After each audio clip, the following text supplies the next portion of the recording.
Hey everybody, I'm Dave with Growing the Home Garden. Today I am out in my coneflowers right now to talk to you a little bit about pruning the coneflowers back, as well as a disease issue that is very prevalent in Echinacea and other members of the Aster family.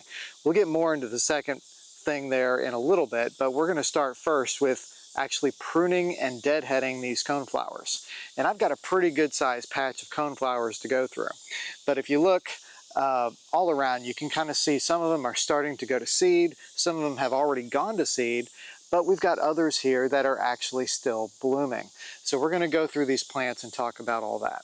So my basic philosophy on when to prune coneflowers is pretty much during the growing season, when you've got plenty of time left for them to produce seeds for the fall, it's good to go ahead and prune them. That's usually going to be about one time, probably in the mid to late summer. Right now, it's August 7th, and so we've got enough time between now and our normal frost date, sometime around mid-October, for them to produce a lot more seed. And the reason I want them to produce seed in the fall is so they can provide a lot of nourishment for the birds. Some of these have already gone to seed, and so I've been watching goldfinches come and enjoy them. And so I'll take these seeds once we've deadheaded and I'll put them out somewhere where the goldfinches can go get them. But right now, while we're still in the growing season, I want the pollinators to come and enjoy these so that they can get whatever nourishment they need to overwinter wherever they're going to overwinter, or if they have to journey on to another location like the monarchs do, that gives them something that they can get energy for that trip. So that's my basic philosophy on when to prune coneflowers and why I like to do that. Let's go ahead and get into pruning these coneflowers so you can see what I like to do. So this coneflower right here has several different stages that these flowers are in. You can see right here, this one has already gone to seed. It's got lots of little seeds that are beginning to form right here in that little cone-shaped area, and that's great for the birds and stuff to enjoy. So I'll harvest them and kind of put them aside so the birds can have it. But then there's also this stage where it's done flowering and it's starting to go to seed. And right now we don't really need that. We want to encourage flowers to bloom. We'll take whatever we can and give to the birds, but for right now we're working on helping the pollinators as much as we can. Now this particular plant has gotten really tall and collapsed down, so I'm going to cut this back probably a good halfway down the stem in order to encourage more growth from the base of the plant and along whatever I have along that stem length. So if you're not sure exactly where to start when you're doing your coneflowers and when you're pruning them, go back to a couple of pair of leaves where they can start growing more foliage from those leaves. Just a little snip like that would be plenty. So we can get rid of those little things here. I am going to prune this back quite a bit harder because it's really fallen down here. I actually have a coreopsis underneath this that I want to kind of reinvigorate, because it has kind of died back quite a bit because it's covered up by this coneflower. Hopefully it will return.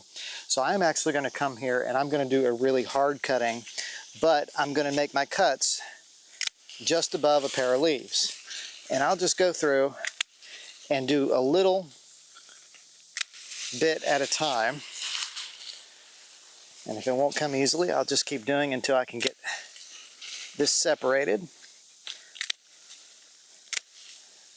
I mean, you could come in and do it with a pair of trimmers if you wanted to, but I would rather do it with a pair of hand pruners so I can be more precise with what I'm doing.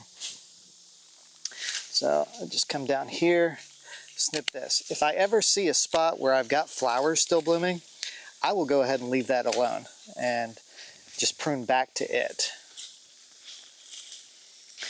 And I got some bad news for my coreopsis because I've let this go too long. I don't think it's going to return because it looks like it's kind of rotted at the top of the crown. So that's one thing. You really should prune your coneflowers if they're over top of something a lot sooner than that. Coreopsis does tend to be a little bit short-lived. It's a beautiful plant, tick seed, but in this case, it's not going to make it. That's a pretty dead plant right there. So we're just going to cut it all back, and maybe I'll plant something else in its place. Put some seed out for a coreopsis variety that I've grown in the past, and maybe that'll do fine. So I'll just keep going through and pruning back till I'm above a couple of leaves here, and that there's plenty of leaves that could sprout and create new stems and branches. So let's talk about the disease issue that's impacting my coneflowers here. And it's something called Aster Yellows. And let me clip this off so you can see it a little bit better.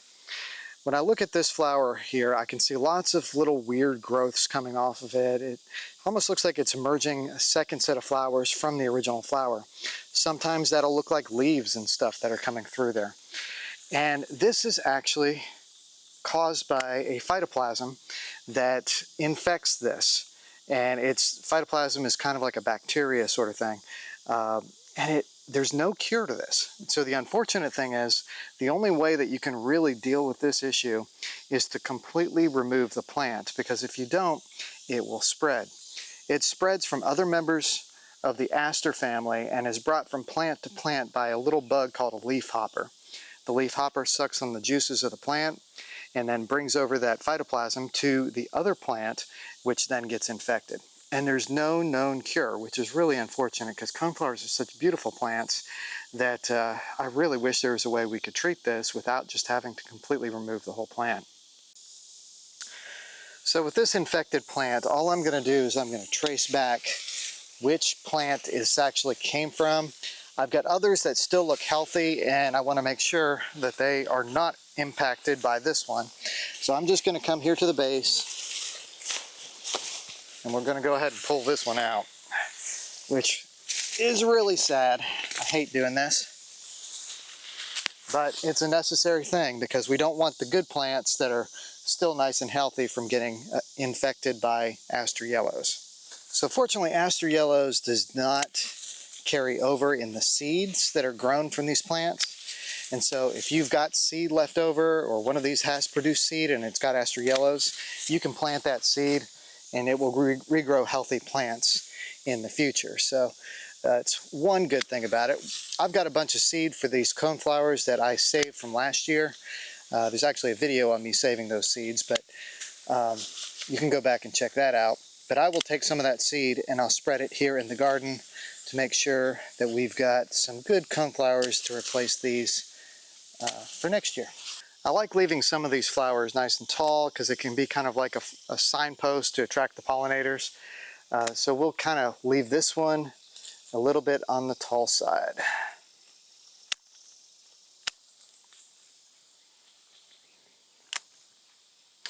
But anything that started fading, that looks like that, the petals are about gone, we're going to pull those all off and cut them back a little bit to a more compact and open and airy type plant.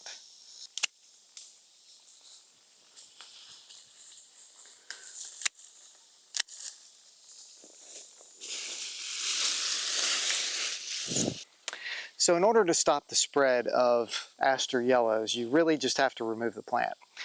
Using sprays and stuff will start killing off anything that uses it as a larval food source, or it's possible you could be hurting some of the pollinators, the bees, and the butterflies that are coming to the flowers themselves. So you want to be very careful about using any kind of sprays. Coneflowers are highly susceptible, which is one reason why I've always hesitated to buy those really neat, fancy, colorful coneflowers, even though I have bought a few here to plant in this front garden. And I'm just hoping to keep the spread from them by trimming up this one right here. These were all originally grown from seed, and they can grow again from seed over and over again, but you got to keep an eye out for Aster Yellows. Now, if you ever have branches that just continually flop over and they're not going where they should be, just cut those all the way back down to the base of the plant and it will be just fine. And so here's how they look after my hard pruning. You can see there we've opened up a lot of space in front of them on the ground. Definitely can put in some fall annuals or something like that this year. There's a lot of flower still left that can attract pollinators over here to the plants. But also I've taken away the Aster Yellows infected plant that was right there. I may have to take this one out as well, that's right here down on the ground, because I'm starting to see with this flower here a really bright kind of greenish look on that flower. So I may have to remove that one as well, and then just kind of revert to growing them from seed, which I can do. It just takes them a little bit longer for them to flower and stuff. I do have some seedlings that I could pop into these locations if I wanted to, and plus we've got some that have actually self-sown from last year's coneflowers. So those could potentially be transplanted over, or I could just live with them where they decided to grow. So when you're gardening, there's always something that can go wrong, whether it be a pest, a disease, any of those types of issues can really impact your gardening.